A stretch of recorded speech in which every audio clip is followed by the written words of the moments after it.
با سلام. همونطور که میبینید در این بخش میخوایم یک لوگو سه‌بعدی رو کار کنیم به ترتیبی که شما هر لوگویی که داشته باشید میتونید به راحتی در فتوشاپ از امکان 3D فتوشاپ استفاده کنید و لوگوتون رو با حالت سه‌بعدی در بیارید. این یکی از نمونه‌های کار شده است قالی ایرانی که میبینید به چه ترتیب خودش رو نشون میده. یک فرو رفتگی و برجستگی در بک‌گراند نوشته قالی ایرانی هست و خود قالی ایرانی هم که به صورت برجسته از کف در کار خودش رو نشون میده. خب میخوام برای کار کردن این تکنیک از یکی از شیپ های ساده فتوشاپ استفاده کنم.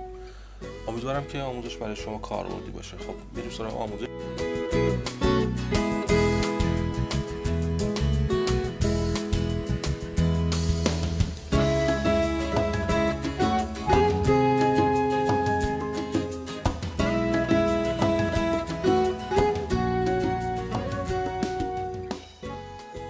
در ابتدا یک لایه جدید ما ایجاد میکنیم، یک سرد جدید به وسیله کنترل N ایجاد میکنیم. من اندازه اون رو بر حسب پیکسل میگذارم 1920 در 1080 و رزولوشن 72.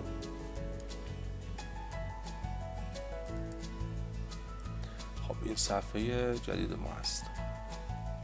یک شیپ از قسمت شیپ های فتوشاپ، من این قسمت سعی میکنم با این ابزار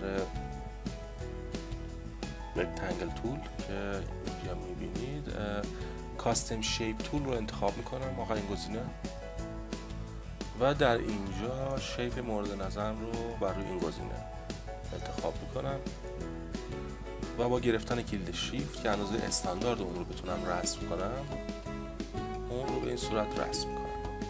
بسیار خوب. حالا اون از حالت شیپ خارج میکنم به ترتیبی که روی لایه شیپ من اینجا پنل آپشن رو یک ذره اندازش رو بزرگ میکنم. خب کلیک راست میکنم و رستیرایز لیر رو میزنم، از حالت اسمارت آبجکت خارج میشه و حالا با انتخاب ابزار موو و زدن کلید کنترل تی اون رو ترانسفورم میکنم و با گرفتن کلید شیفت به سمت بالا اون رو میچرخونم به ترتیبی که 15 درجه من اون رو به درجه 90 در واقع میرسونم و اینتر رو میزنم. خب حالا از همین شیپ یک کپی میگیرم به ترتیبی که وقتی لایه شیپ مورد انتخاب هست کلید کنترل جی رو میزنم، میبینید یک لایه اینجا ایجاد میشه و اون رو به کنار میارم. کلید کنترل تی رو مجددا میزنم و اون رو ترانسفورم میکنم و با گرفتن کلید شیفت 1 2 3 و اون رو بر روی زاویه 120 درجه قرار میدم. میبینید در کنار نشانگر موس زاویه نشون داده شده که به 120 درجه تغییر پیدا میکنه. خب اون رو رها میکنم و اینتر رو میزنم. سعی میکنم این گوشه های شیپ رو به هم متصل کنم به این ترتیب و باز هم از این شیپ دوم به وسیله کنترل جی یک کپی دیگه میگیرم و حالا به وسیله کنترل تی اون رو انتخاب میکنم و این بار با کلیک راست در وسط ترانسفورمی که ایجاد کردیم و انتخاب گزینه فلیپ هوریزونتال اون رو قرینه میکنم و با زدن کلید اینتر سعی میکنم گوشه های این رو مجددا به شیپ بالایی بچسبونم که در اینجا هم در یک خط قرار میگیرن. حالا این اضافه ها رو باید پاک کنیم. برای این کار هم از این روش استفاده میکنم. معمولا من ابتدا شیپ اول رو لایش رو با موس بر روی اون میرم و با گرفتن کلید کنترل یک کلیک بر روی این قسمت این لایه که مورد نظرم هست میکنم. میبینید که خود شیپ رو مورد انتخاب قرار میده. حالا با استفاده از کنترل شیفت آی که در اینجا از سلکت اینورس هست، شیفت کنترل آی هم کلید میان برش هست، من خارج این شیپ رو انتخاب میکنم و بعد لایه شیپ اول رو، شیپ دوم در واقع که ما کپی گرفتیم رو انتخاب میکنم با ابزار ریز سعی میکنم اون رو پاک کنم. خب قبلش چون من قبلا یک سری کار انجام دادم با این ابزار، بهتره اون رو ریست کنم. کلیک راست میکنم برای ابزار و ریست تول رو میزنم. حالا هاردنس اون 100% هست. شروع میکنم به پاک کردن دنباله یا شیپ دوم و حالا شیپ سوم رو انتخاب میکنم و مجددا همین کار رو انجام میدم. بسیار خب، کنترل دی رو میزنم و یا سلکت دی سلکت و این دو شیپ رو با هم دیگه مرج میکنم به ترتیبی که ابتدا با گرفتن کلید کنترل هر دو شیپ رو انتخاب میکنم، هر دو لایه‌اش رو، و کلید کنترل ای اونها رو مرج میکنم و حالا با نگه داشتن کلید کنترل و یک کلیک بر روی این لایه مورد انتخاب اونها رو قرار میدم و سپس با استفاده از کلید شیفت کنترل آی و یا سلکت اینورس میکنم و خارج از محیط این دو شیپ رو انتخاب میکنم و بر روی لایه زیر کلیک میکنم که بتونم دنباله اون رو پاک کنم. در حالی که به این صورت این رو انتخاب کردیم، با ابزار اریز ادامه اون رو پاک میکنم و با زدن کلید کنترل دی یا سلکت دی سلکت اون رو از حالت سلکت بودن خارج میکنم. خب این یک شکل لوگو میشه تقریبا که ما اینجا ایجاد کردیم. حالا میخوایم که یک شکل فرم تیریدی برای اون ایجاد کنیم. ابتدا من این دو لایه رو با هم دیگه قبل از تیریدی و از سه‌بعدی کردن با کنترل ای مرج میکنم و یک کپی از اون میگیرم که برای بکاپ داشته باشم. با کنترل جی به این صورت لایه‌اش رو خاموش میکنم. خب لایه بک‌گراند رو با دابل کلیک کردن بر روی کنترل در ورژن های پایین تر از فتوشاپ CC و در CC با یک کلیک بر روی این میتونیم از حالت قفل رو خارج کنیم و یا قفل رو میتونید به این ترتیب بگیرین با موس و به سطل زباله زیر که در قسمت پنل لایه هست رها کنید. در اونجا اینجوری قفل برداشته میشه. حالا با دابل کلیک کردن یا البته دابل کلیک لازم نیست، میتونیم مستقیم با ابزار پینت باکت تول و انتخاب رنگ خاکستری که من رنگ AAA رو انتخاب میکنم.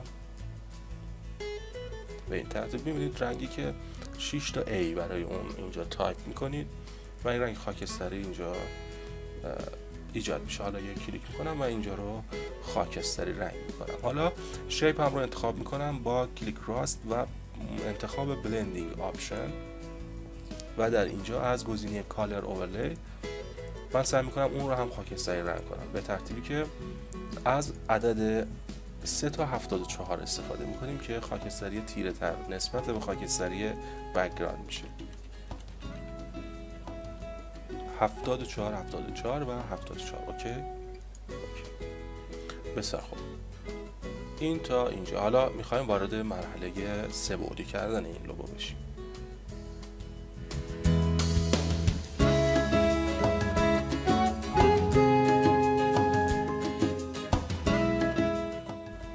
بسیار خوب.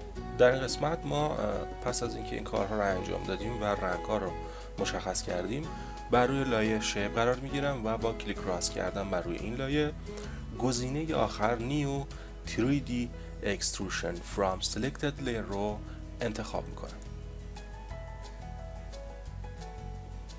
yes. بسیار خوب. اینجا گزینه هایی برای ما مشخص میشه، اما ما فعلا با این گزینه ها کاری نداریم چون خودش اینجا یک سری سایه ها رو ایجاد میکنه. اگر خواستید که تغییری در حالت این سایه ها ایجاد کنید میتونید از گزینه های تیریدی که اینجا هست استفاده کنید، اما من در اینجا نیازی به این تغییرات نمیبینم چون فقط میخوام که کارایی این بخش تیریدی رو به زبان ساده ما کار کنیم و یاد بگیریم. اما اگر خواستین بر روی دیتیل اون کار کنید میتونید از گزینه ها استفاده کنید و خودتون اینها رو تجربه کنید. گرچه قبلا در یک آموزش دیگه هم برای نوشته PS که همون لوگوی فتوشاپ میشد ما یک آموزش سه‌بعدی کردن ارائه دادیم، اما خب این یک لوگو هست و یک مسیر ساده تر دیگری هست در مورد سه‌بعدی کردن. بر شکل خب وقتی که این کار رو انجام دادم من بر روی قسمت لایه ها میرم و حالا بر روی لایه‌ای که ما قبلا اون رو بک‌گراند بود و از حالت قفل در آوردیم کلیک راست میکنم و گزینه پست کارت رو انتخاب میکنم چون میخوام این لایه رو به صورت تیریدی تبدیل کنم که بتونم با لایه بالا که اون هم از ابزار تیریدی استفاده کردیم مرج کنم. اگر این لایه دو بعدی باشه حتما به مشکل برخواهیم خورد. پس من این رو کلیک راست میکنم برای اون و پست کاد رو انتخاب میکنم و حالا با انتخاب این لایه لوگو و لایه بک‌گراند در حالتی کلید کنترل رو من نگه میدارم، هر دو لایه رو انتخاب میکنم و با زدن کنترل ای این دو لایه رو با هم دیگه مرج میکنم به این ترتیب. حالا بر روی قسمت تیریدی میریم و در اینجا این گزینه رو انتخاب میکنیم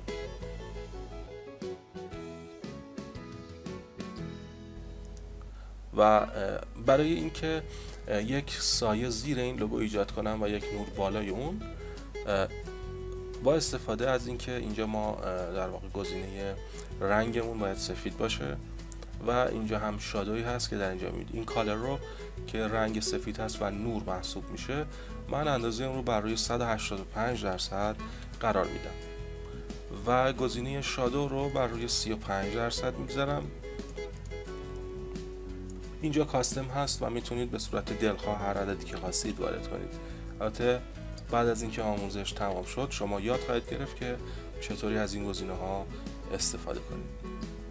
به این صورت حالا در این قسمت ما باید رندر کنیم و کارهایی رو که در واقع تنظیمات سه بعدی رو که در اینجا انجام دادیم یک رندر از اون بگیریم که در انتها ببینیم به چه ترتیبی خودش رو نشون میده. ممکنه با توجه به سیستم شما که سخت افزارتون قوی یا ضعیف‌تر باشه کمی زمان رندر متغیر باشه. پس من اون رو بر روی رندر قرار میدم و رندر که تمام شد مجددا فیلم رو ادامه میدم. از این قسمت گزینه تیریدی رو انتخاب میکنید و گزینه رندر رو در اینجا کلیک میکنید. کامپیوترتون رو رها کنید و با اون کاری نداشته باشید تا رندر رو انجام بده. همطور که میبینید من این قسمت رو شادو رو بر روی 68% قرار دادم و نور رو که میشه گفت همون از کالر سفید ما اینجا استفاده کردیم بر روی 108%. میتونید حالا با توجه به رندری که بعد از کار میبینید باز هم تغییر رو ایجاد کنید و مجددا رندر بگیرید. من کار رو انجام دادم که یه ذره سایه بیشتر بشه و نور بر روی لوگو قرار بگیره. خب اینجا پایین همینجور که میبینید 95% داره تموم میشه و رندر ما بله در حال تکمیل هست.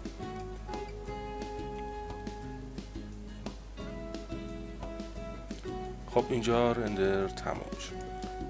برای ادامه کار ما باید این حالت رو در واقع این لایه رو از حالت تیریدی خارج کنیم، حالت سه بعدی بیرون در بیاریم و اون رو با کلیک راست کردن بر روی این لایه و انتخاب رسترایز تیریدی اون رو از حالت تیریدی خارج میکنیم. ببینید به چه ترتیب لوگوی ما خودش رو نشون میده. البته کیفیت کار من در واقع سندی که ایجاد کردم پایین هست و نمیشه زیاد اون رو زوم کرد و اینها. خب در همین اندازه کافی هست که ما این تکنیک رو کار کنیم. حالا بر روی همین لایه‌ای که شما می‌بینید انتخاب شده ما یک کنترل جی میزنیم و یک کپی از این لایه ایجاد میکنیم. خب یک بکاپ از اون نگه می‌داریم زیر که اگر مشکلی پیش اومد بتونیم مجددا از اون مرحله کار کنیم. حالا لایه‌ای که قبلا یک بکاپ از اون گرفته بودیم رو مجددا یک کنترل جی میزنیم و یک بکاپ دیگه از اون ایجاد میکنیم. حالا یکی رو روشن میکنم و انتخابش میکنم با استفاده از گزینه کنترل تی اون رو ترانسفورم میکنم و با نگه داشتن کلیدهای آلت شیفت شروع میکنم به تغییر اندازه این لوگو طوری که بر روی شیپ زیری ما بر شکل زیری ما قرار بگیره.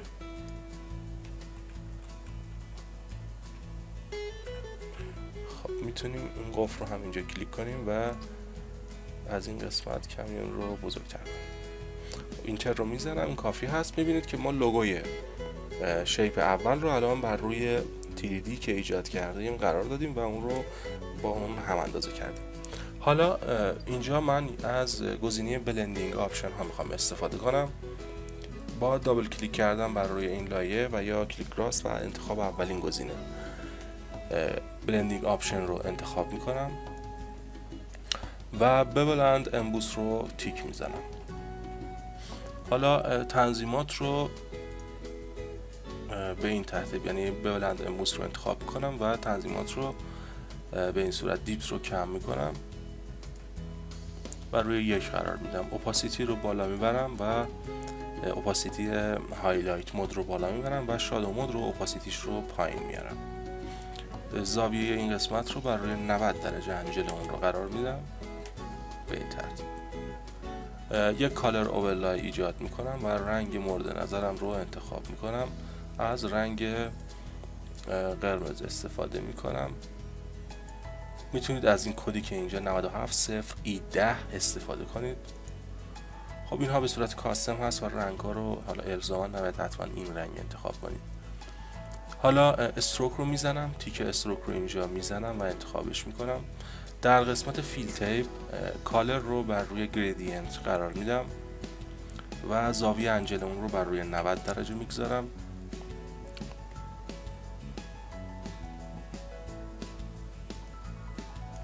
به این ترتیب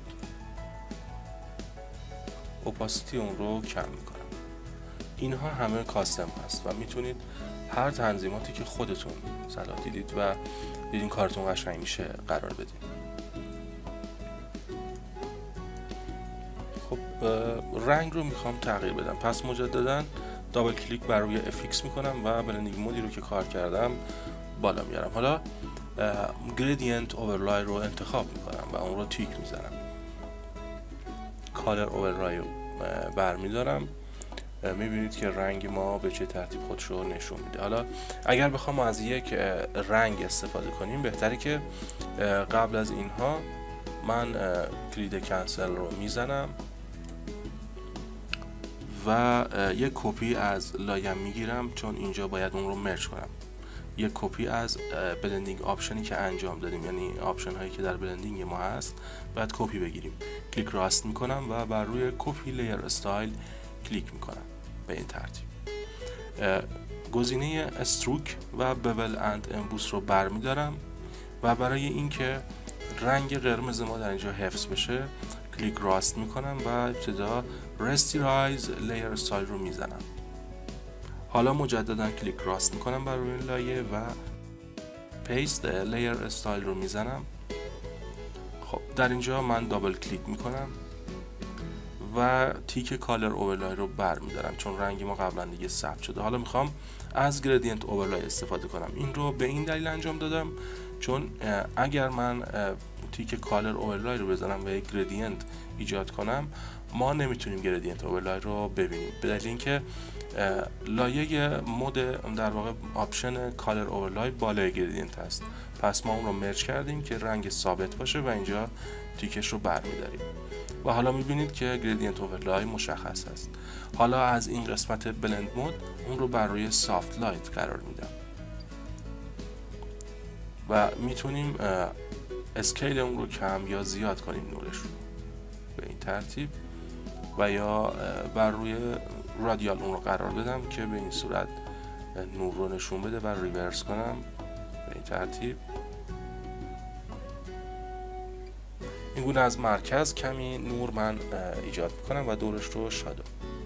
خب حالا میخوام که بک‌گراند رو با این لوگو تطبیق بدم به لحاظ رنگی. اوکی میکنم و بر روی لیر کپی اینجا که ایجاد کردیم سعی میکنیم که یک افکت خوب ایجاد کنیم. همونطور که میبینید در این قسمت کمی نویز هست. ما به دلیل اینکه داریم از فتوشاپ ورژن CC استفاده میکنیم این امکان خوب رو در اینجا داریم که از فیلتر کامرا راو استفاده کنیم. در فتوشاپ های ورژن پایینتر این فیلتر متاسفانه وجود نداره و از فیلترهای جدیدی است که در فتوشاپ لحاظ شده. خب از قسمت فیلتر در ورژن فتوشاپ CC از فیلتر کامرا راو فیلتر استفاده میکنیم به ترتیبی که ابتدا اون رو انتخاب میکنم و از آپشن هایی که در اینجا وجود داره من سعی میکنم به صورت کاستم و دلخواه استفاده کنم. اینجا شادو رو کمی بیشتر یا کمتر میکنم. خب کمی بیشتر میکنم که خطوط اینجا مشخص تر باشه. برای از بین بردن این نویز ها یک امکان بسیار خوب در این فیلتر وجود داره که در این قسمت میتونید با انتخاب این گزینه اون رو از بین ببرید. از این قسمت برای در واقع کم کردن نویز برای روتوش هم استفاده میشه. خب من آپشن های اینجا رو یک مقدار دستکاری میکنم که ببینم به چه نتیجه میرسم.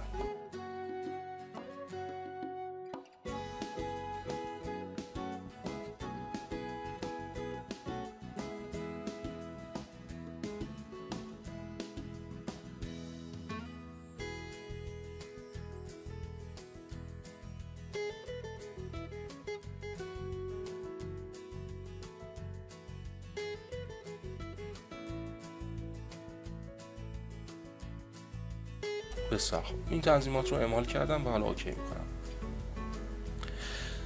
خب حالا برای اینکه یک رنگ برای اون ایجاد کنم و تطبیق بدم رنگ هم لوگوی اصلی و تیریدی یا سه‌بعدی که در زیر اون ایجاد شده رو از ادجستمنت کالر بالانس استفاده میکنم. بر روی شادو میرم و سعی میکنم که اون رو با رنگ روی کار تطبیق بدم به این صورت.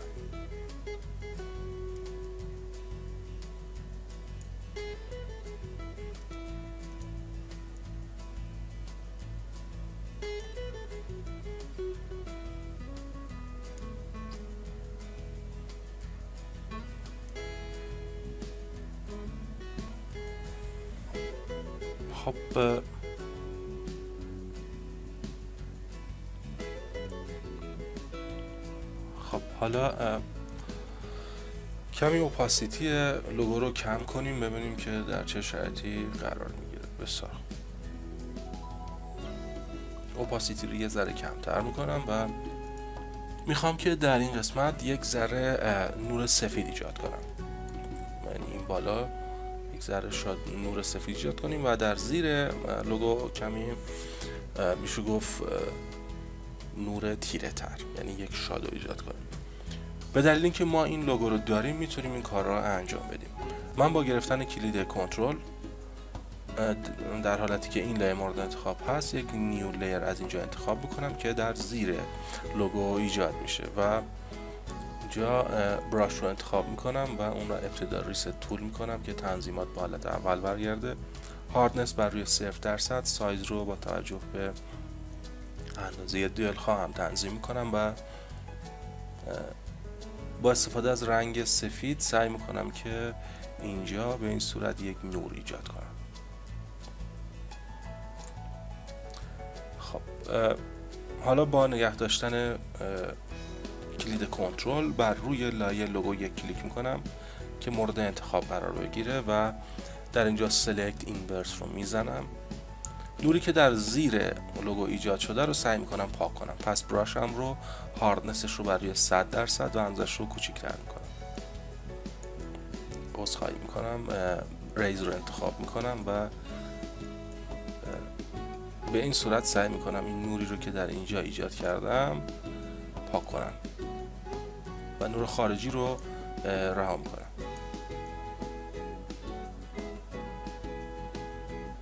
البته این نور رو میتونید در قسمت تیریدی کردن آپشن های تیریدی کردن در فتوشاپ شما ایجاد کنید. منتها این هم روشی هست برای ایجاد این نور. یک شادو هم زیر اون قرار میدم. پس با کلید کنترل دی سلکت میکنم و مجددا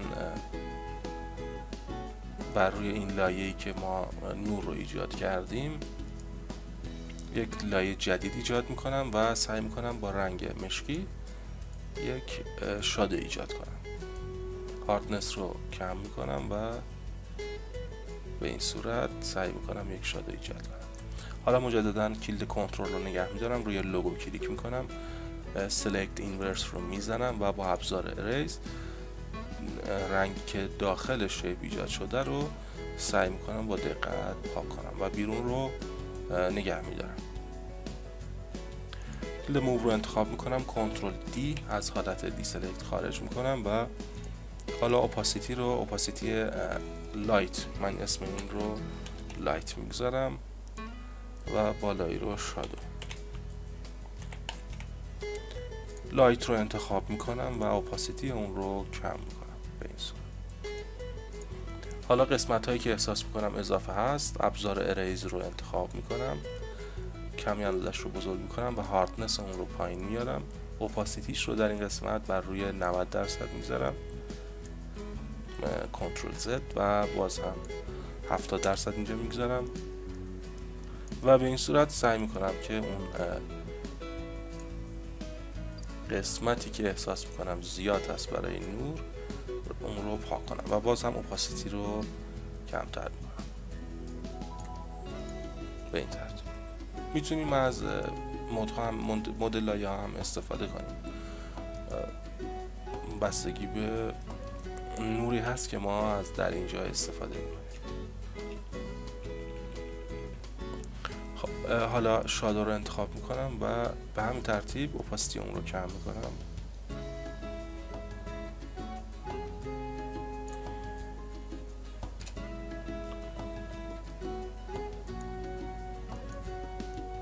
و به این صورت سعی میکنم که اون رو پرداخت کنم.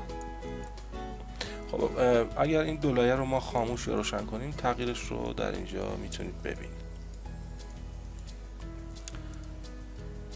لایت رو احساس میکنم باید باز هم اپاسیتیش رو کمتر کنم به این ترتیب. خب میشه گفت که لوگوی ما اینجا ایجاد شده و همونطور که میبینید حالت سه بعدی خودش رو نشون میده. اما میتونیم باز هم از فیلتر کامرا راو استفاده کنیم و دور اون رو یک رنگ تیره ایجاد کنیم یا رنگ رو دچار یک تغییرات کلی کنیم. پس قبل از این کار من سعی میکنم یک نوشتم بالا این عکس ایجاد کنم.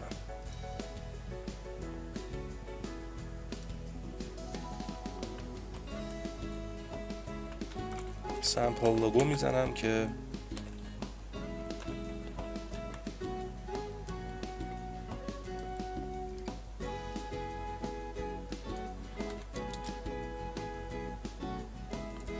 روی 65 میذارم.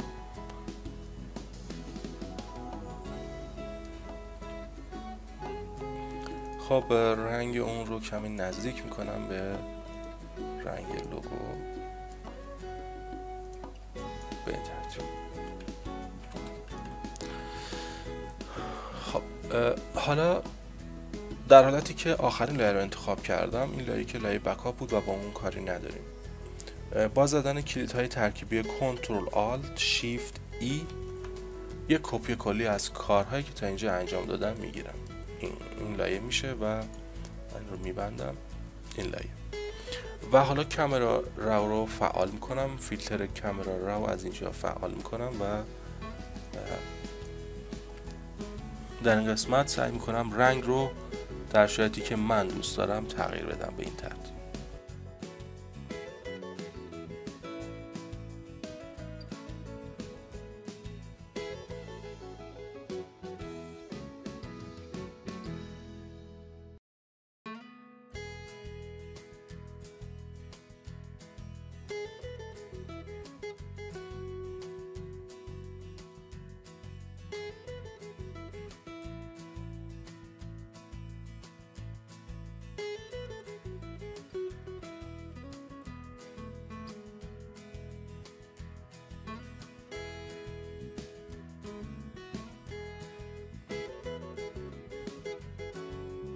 از این گزینه اماونت استفاده میکنیم. اگر اون رو به این سمت بیاریم میبینید که دور کار به این ترتیب یک شادو ایجاد میکنه و من اون رو میخوام گرد کنم. از این قسمت استفاده میکنم و پرداخت رو انجام میدم.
نتیجه نهایی ما چیزی هست که پیش روی شماست. امیدوارم که این آموزش مورد پسند شما عزیزان قرار گرفته باشه. به هر صورت این نتیجه نهایی کار هست و همونطور که میدونید در آموزش‌های قبلی هم اشاره کردم، میتونید با گذاشتن وقت بیشتری و صرف حوصله بیشتر، دقت بیشتری به خرج بدید در انجام پروژه‌هاتون و به نتایج مطلوب تری برسید. ما در اینجا فقط میخوایم در کمترین زمان پرکاربردترین و بهترین آموزش رو در حد توانمون ارائه بدیم. امیدوارم که این آموزش هم برای شما عزیزان کاربرد داشته باشه. تا آموزش بعدی، خدا نگهدار.